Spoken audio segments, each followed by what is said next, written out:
मला एक टाईम असंच मागच्या वर्षी मारलं होतं. तर मला असं वाटलं कोणाकडे जावं. आम्हाला बोलतं तू भाड्याच्या घरात राहायची, तू लायकी आहे.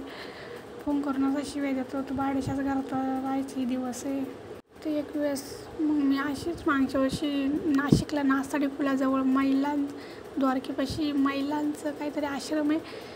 मी असंच कोणाच्या तरी तोंडून ऐकलं होतं. मी बोलले जाऊन तिकडं राहावं.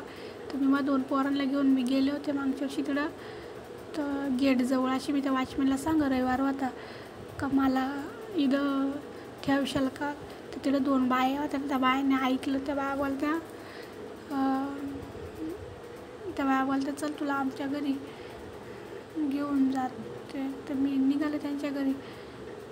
ती कहाणी लय मोठी आहे. ऐकायची असेल तर नक्की कमेंटमध्ये सांगा.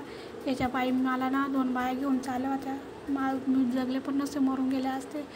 आम्हाला घरातून बाहेर काढून देतं. असं वाटतं कुठं जावं, मला काहीच समजत नाही. मला दोन टाईम असं मी फसले माहिती का. म्हणजे असं नाही का कोणी बोलतं चला आमच्याकडं, आम्ही तुला सांभाळू, तुला घेऊन जाऊ. कोण काय करेल, कोणाच्या मनात काय सांगता येते का. कोण बाया त्या बायांना. याच्या पायी मग एवढ्या आयुष्याची नुकसान झाली ना. कुठं जावं कुठं राहावं काय समजत नाही. राहते मी भाड्याच्या घरात.